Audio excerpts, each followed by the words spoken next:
Hello guys, welcome to backend series. तो अभी हमारा एक्सप्रेस का लेक्चर 3 है।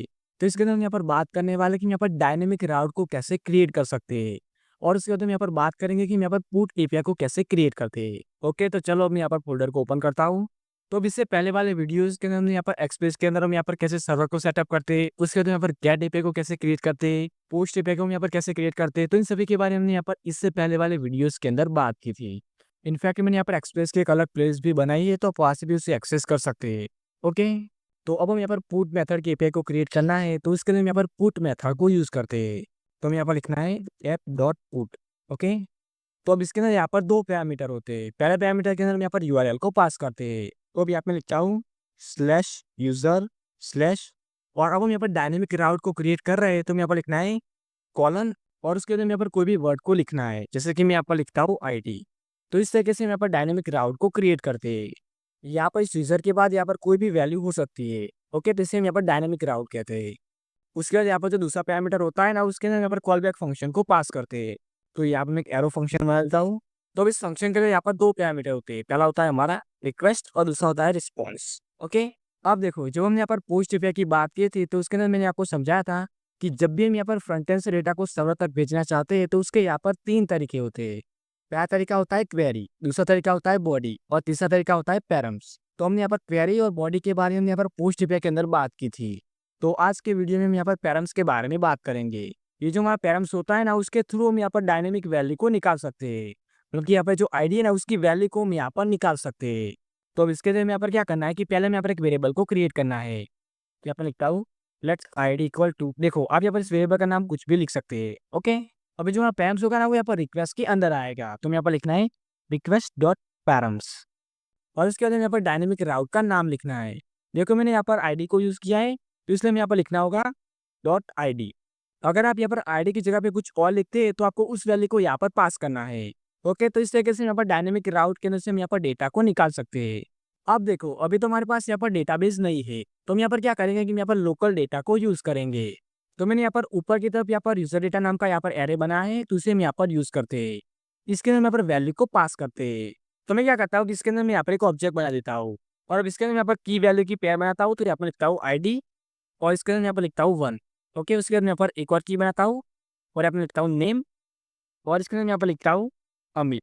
ओके, अब इसके अंदर मैं यहाँ पर एक और ऑब्जेक्ट बना देता हूँ, और यहाँ पर मैं आईडी को पास करता हूँ, और इसके अंदर मैं यहाँ पर लिखता हूँ 2। उसके बाद मैं यहाँ पर एक और की बना देता हूँ, और यहाँ पर लिखता हूँ नेम, और इसके अंदर मैं यहाँ पर लिखता हूँ राम। तो अभी जो हमारी फूड एपीआई होती है ना, वो क्या करती है कि हम यहाँ पर डेटा को अपडेट करने में हेल्प करती है। तो अभी हमने यहाँ पर जो लोकल डेटा को पास किया ना, उसे मैं आपको यहाँ पर अपडेट करके दिखाता हूँ। तो यहाँ पर फूड एपीआई के अंदर जाता हूँ। ओके, तो जो वैल्यू को हम यहाँ पर अपडेट करना चाहते हैं ना, उससे हम यहाँ पर बॉडी के थ्रू हम यहाँ पर पास करवाएंगे। तो बॉडी के अंदर से यहाँ पर डेटा को निकालने के लिए हमें यहाँ पर क्या करना है, यहाँ पर लिखा है लेक, और अभी जो हमारा डेटा होगा ना, वो हम यहाँ पर ऑब्जेक्ट के थ्रू हमें यहाँ पर मिलेगा। तो हम चाहे तो उसे यहाँ पर डायरेक्ट डी स्ट्रक्चर कर सकते हैं।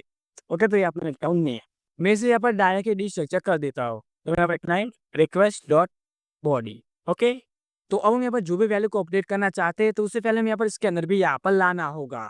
जैसे कि देखो, हमने यहाँ पर जो लोकल एरे बनाया है ना, उसके अंदर यहाँ पर दो वैल्यू है। तो पहले यहाँ पर क्या करना होगा कि इसे हम यहाँ पर पुट एपीआई के अंदर हमें यहाँ पर एक्सेस करना होगा। तो इसके लिए यहाँ पर क्या करना है कि ये हमारा एक एरे है, तो हम यहाँ पर एरे की मेथड को यूज करेंगे। तो यहाँ पर लिखता हूँ लेट यूजर इक्वल टू, और हमारा जो एरे ना, उसका नाम है यहाँ पर यूजर डेटा। ओके, तो मैं यहाँ पर लिखता हूँ यूजर डेटा, और अब यहाँ पर हम फाइंड मेथड को यूज करेंगे। तो यहाँ पर लिखता हूँ डॉट फाइंड, और अब इसके अंदर यहाँ पर कॉल बैक फंक्शन को पास करना होगा। तो मैं यहाँ पर एक एरो फंक्शन बना देता हूँ। ओके, और अब इसके अंदर यहाँ पर दो पैरामीटर होते हैं। पहले पैरामीटर के अंदर यहाँ पर वैल्यू आती है, दूसरे पैरामीटर के अंदर यहाँ पर इंडेक्स आता है। पर अभी मैं यहाँ पर सिर्फ वैल्यू की जरूरत है, इसलिए मैं यहाँ पर एक ही पैरामीटर को यूज करता हूँ। तो यहाँ पर लिखता हूँ वी। तो जो फाइंड की मेथड होगी ना, वो यहाँ पर क्या करेगी कि हमारा जो यूजर डेटा है ना, उसकी वैल्यू को यहाँ पर 1 बाय 1 इस फंक्शन के अंदर लाएगी। ओके, तो अब मैं क्या करता हूँ कि इसके अंदर मैं यहाँ पर कंडीशन को पास करता हूँ। तो यहाँ पर लिखता हूँ p dot i d equal to i d, मतलब कि ये जो हमारा डेटा आएगा ना, उसकी आईडी यहाँ पर हमारी इस आईडी के बराबर होगी। उस डेटा को हम यहाँ पर निकालना चाहते हैं। तो अगर यहाँ पर इस आईडी की वैल्यू 1 होगी, तो हमारा पहला वाला डेटा यहाँ पर आ जाएगा, और अगर यहाँ पर इसकी वैल्यू 2 होगी, तो हमारा दूसरा वाला डेटा यहाँ पर आ जाएगा। ओके, तो इस तरीके से यहाँ पर डेटा को एक्सेस करते हैं। तो अभी क्या करता हूँ, यहाँ पर इफ कंडीशन को यहाँ पर यूज करता हूँ, और यहाँ पर लिखता हूँ नॉट यूजर। तो अगर हम यहाँ पर यूजर नहीं मिलता है, तो यहाँ पर क्या करना चाहते हैं, इसे हम यहाँ पर रिटर्न कर देंगे। तो हम लिखता हूँ रिटर्न, और अब यहाँ पर हम रिस्पॉन्स को पास कर देंगे। तो यहाँ पे लिखता हूँ रिस्पॉन्स डॉट जेसन, और अब यहाँ पे एक ऑब्जेक्ट बना लेता हूँ।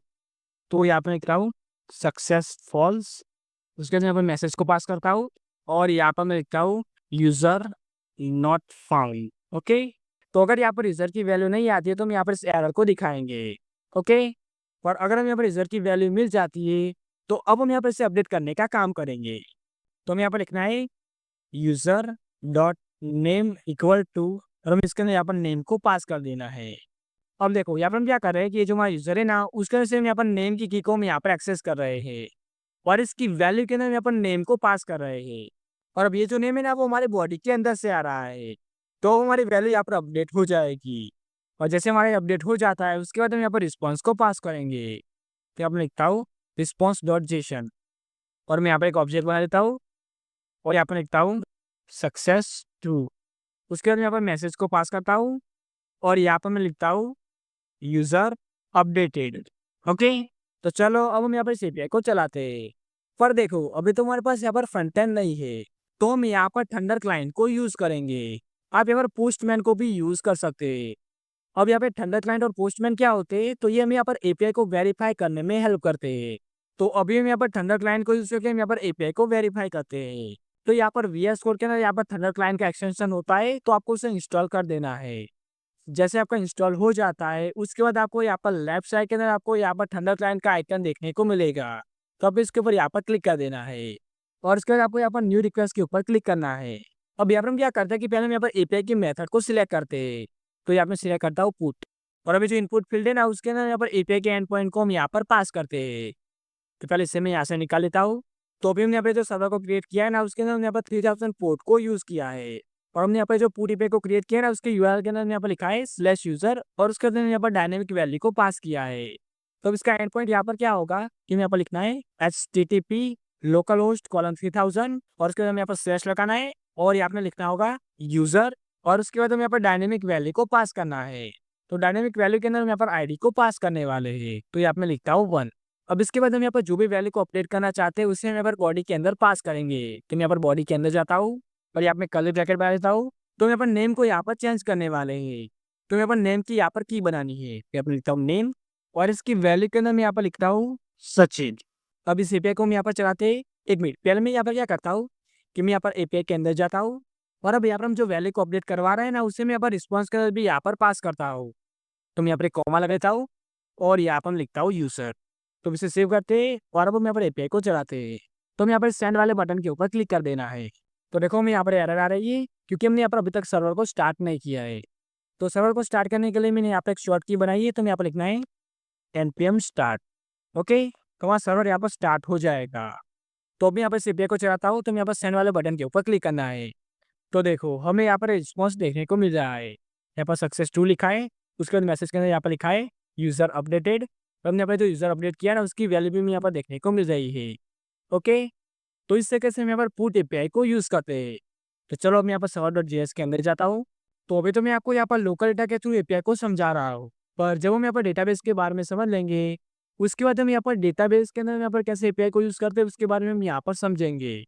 सो गाइस, अब ये था हमारा आज का वीडियो। आपको वीडियो कैसा लगा आप मुझे कमेंट करके जरूर बताना, और अगर आपको यहाँ पर कोई डाउट है तो आप उसे भी मुझे कमेंट करके बता सकते हैं। और इसके साथ अभी तक आपने हमारे चैनल को सब्सक्राइब नहीं किया है तो प्लीज़ सब्सक्राइब कर देना, जिससे कि हमारे आने वाले सभी वीडियोस की नोटिफिकेशन आपको मिलती रहे। So guys, thanks for watching and I will meet you in next one.